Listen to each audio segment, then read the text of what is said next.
And then all of a sudden, what changed that?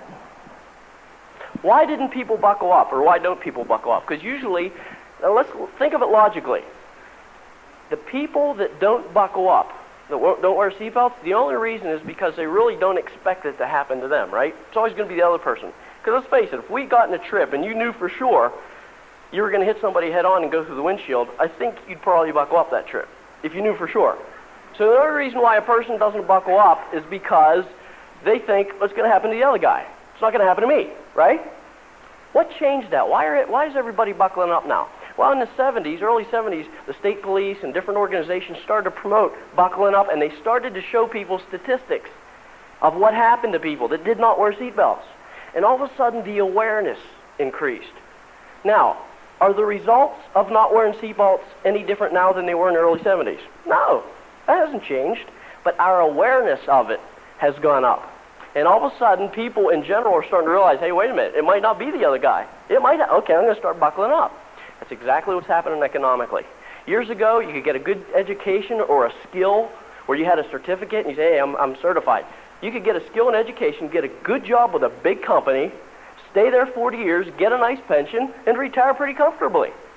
Have y'all discovered that's not applying in today's economy? Have we all figured that out? Education's certainly not the guarantee. I got lots of that. I went to college because I got out of VOTEC in high school and couldn't find a job because the backbone of Altoona's economy where I grew up was a railroad, and Conrail was shutting down all the shops. There was no construction. So I had to make two choices, go south and get a construction job or go to college. I went to college because I was scared not to. This is true. I had no idea what I wanted to take in college, but you know what my relatives and my friends told me? Don't worry about it. You'll figure it out when you get there. Go undeclared. Honest to God. I said, okay. Thinking college is going to be the answer. Now, I'm not putting education down. Don't get me wrong. If you have a career objective that requires a formal education, I'm all in favor of it. But to go to college because you think that's going to make you successful you're kidding yourself. So I changed majors 3 times. And the only reason why I graduated with the degree I had was because that was the major I happened to be in when I graduated. Went to summer school to make up the credits, didn't transfer to my new majors every year. I figured, well, I'll get out. Got out, couldn't find a job. I said, I got out of college. I said, that's it, I'm done. Because I was pretty much a C and B student in high school. So I struggled for every C and B I got in college. I said, that's it, I'm sick of books, I'm done. Well, by July, I was enrolled in graduate school. And I'm the person, by the way, it proved you don't have to be intelligent to get a master's degree. I made it. It's just a matter of commitment. Why did I go to grad school? Because I didn't like what I saw. Got out of graduate school, master's degree. Now we're ready to go, right? Got a job for $17,000 a year. Try paying off school loans for 6 years with $17,000 a year. That's exciting. Oh, I could have gone to Washington, D.C. and made $24,000 a year. But believe me, the cost of living would have more than eaten up the difference. So what I started to realize was not necessarily, and again, I don't want to give you that impression, I'm just saying education isn't guaranteed. We all know working hard isn't necessarily the only guarantee because a lot of people we know worked hard all their life and they're struggling. I'm a firm believer of this, if you don't work hard, you're not going to be successful, but it's not just working hard. It comes down to the vehicle. But how about getting a good job with a big company? Do I even have to talk about that? So what's happening is people are starting to realize, you know what? We better buckle up economically. Because years ago, it used to be the other person. I live in Indiana County. If in 1980 you went to a coal miner and said, within the next 12 to 15 years, your coal mine's going to be shut down, they would have laughed you out of the county. In the 70s, if you would have told somebody working at Conrail that their shop was going to be shut down in the next 10 years, they would have said, who are you kidding? My dad was here, his dad worked here, his dad worked here. Get out of here. In Johnstown, if you would have told somebody Bethlehem Steel wasn't going to be around in a few years, they would have said, you're nuts, buddy. That's what Johnstown was built on. Same thing with Pittsburgh. There's no difference. But see, you know what we're doing? We can no longer bury our head in the sand and say, it's not going to happen to me. It's always the other guy.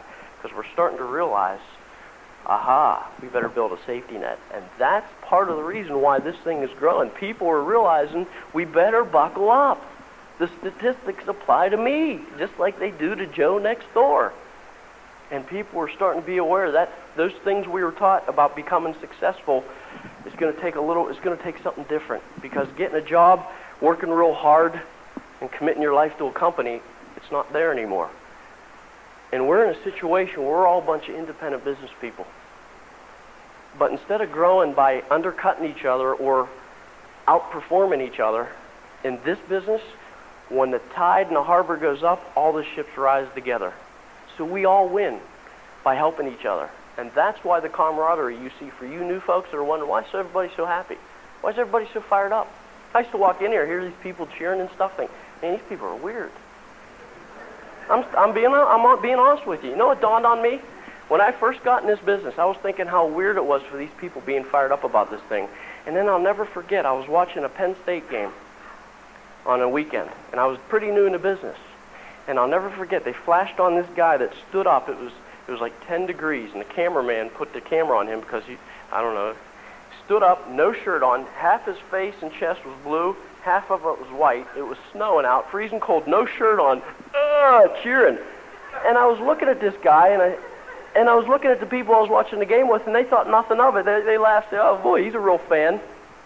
And I thought, isn't that weird? It's totally acceptable to be out in freezing weather with no shirt on, half your face blue and half white, getting fired up for a football game.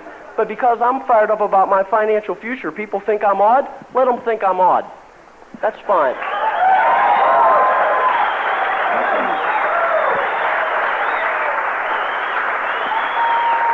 I don't think the score of the game is going to have as much of an impact on my little girl's life as what I do this year to provide for her future. So that's why we're fired up about this business.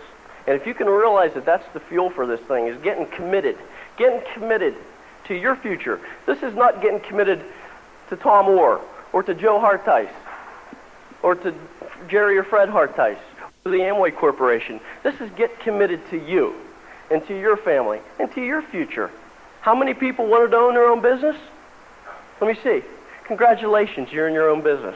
Isn't that exciting? Isn't that exciting? Now I want to get into some how-tos real quick because we don't have a whole lot of time. I'm going to get into some specifics, some techniques on how to put this thing together. There's no mystery. It's real simple. As far as I'm concerned, looking at different techniques, I can break down the business in 4 general areas. Now, there's a lot of subdivisions and a lot of little things you can break down beyond that, but if you look at it from its overall scope, the business is extremely, extremely simple. As far as I'm concerned, the first step, what you're going to do is you're going to learn how to develop a list of names. And I'm going to give you a second part of that first step. To continue that list, you're going to be contacting and adding to your list on a long... That's a forever thing right there, learning how to add names to your list. That's a forever thing. You know what's great about this business? And a lot of business opportunities, whether you survive or not, is based on how fast you can get enough cash flow built up to pay off the debts you've created. So there's a certain time frame in which you have to perform to win. How many people have seen a sporting event, a basketball game, a football game, a baseball game, where the only reason why one particular team won and one team lost was because that's where the score was when the time ran out, because it was back and forth throughout the whole game? Anybody ever see a game like that? Those are exciting games, aren't they? The only reason why this team lost was because when the 9th inning came, they happened to be behind. If they would have played one more inning, they could have won. Or if they would have stopped in the 8th inning, they would have won. But it just happened that they were behind. Or the only team that won that basketball championship was the game that happened to be 2 buckets up whenever the clock went, because it was back and forth the whole game. So the only reason why some teams or some people lose in business is because the time ran out. They didn't build up. Man, they were close. They almost had everything. They were waiting on this one deal to go through that would have given them the cash flow to make that payment. They were 3 months behind on their supplier, but it got postponed for 60 days, and that's all it took to make the deal no good. And so it just went out, it dropped. It was it. It was history. We're in this business, thank you. You know what I love about this business? No 9th inning. There's no 4th quarter. There ain't no clock. And every time I felt like hanging it up, I'd look at my list and I'd think, what if that guy's a Fred Hartice? Nah. Oh man, if I hear he gets in this thing and builds it, I'm going to die. I'd call him up. And I'd get a no, and I'd hang it up.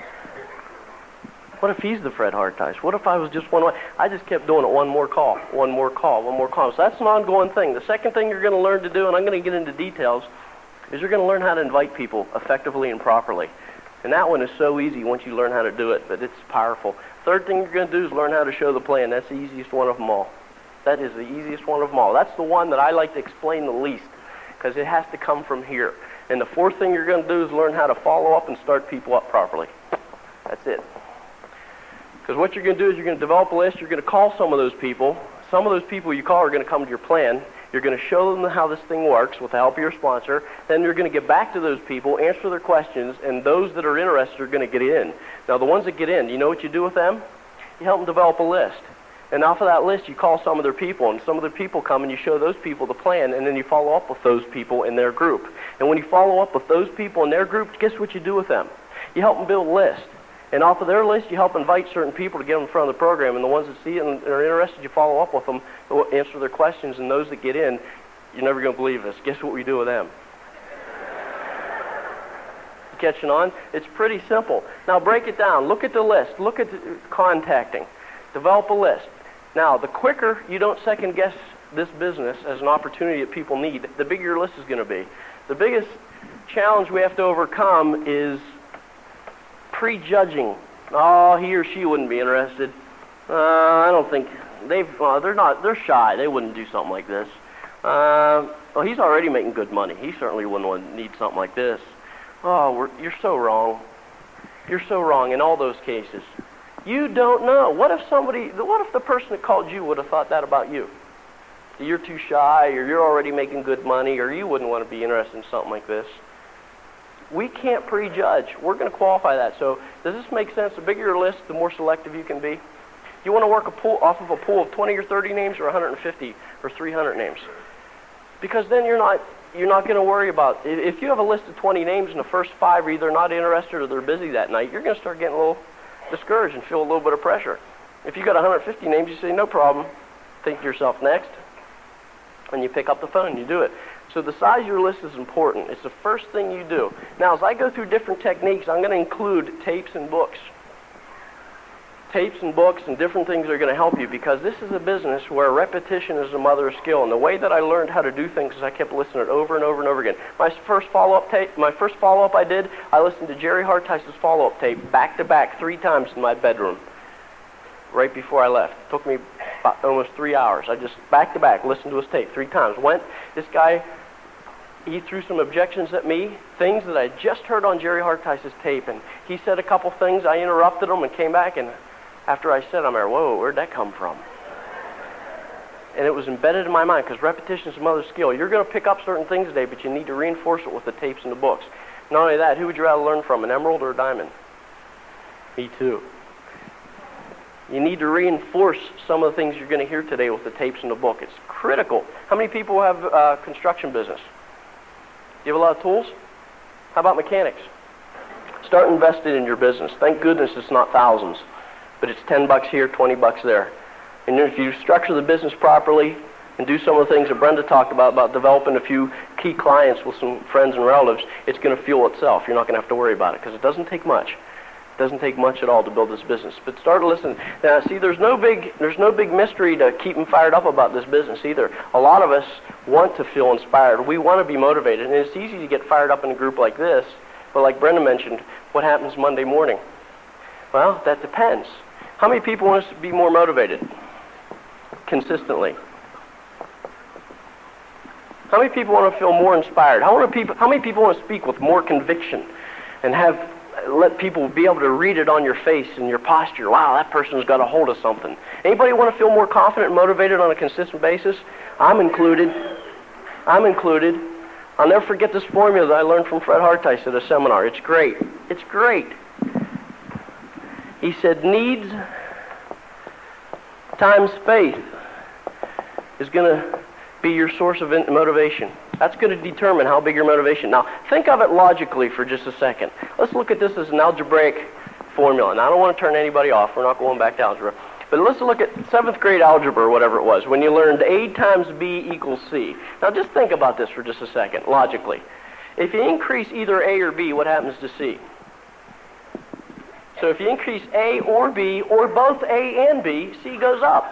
And if you decrease either one of them, C goes down. So if I want to build my motivation, I can either increase my needs, increase my faith, or better yet, increase both my needs and my faith. Now, okay, so we look at that logically. How do I increase my needs? Anybody have any suggestions? Dream build. Ooh, that's a good one. Absolutely. How else? Huh? How else? Anybody ever listen to a tape and hear something about somebody's lifestyle and you think, ooh, I'd like to try that? Or wow, that'd be neat. Or anybody look through the profiles and get fired up about a home? So dream build, how about listening to tapes?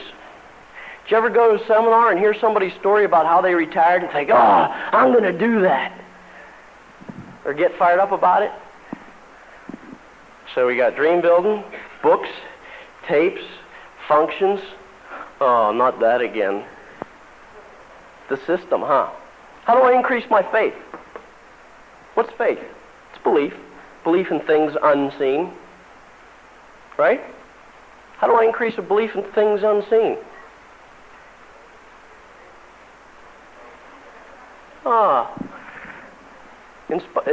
At the risk of redundancy, books, tapes, seminars. This system is so easy if you don't fight it.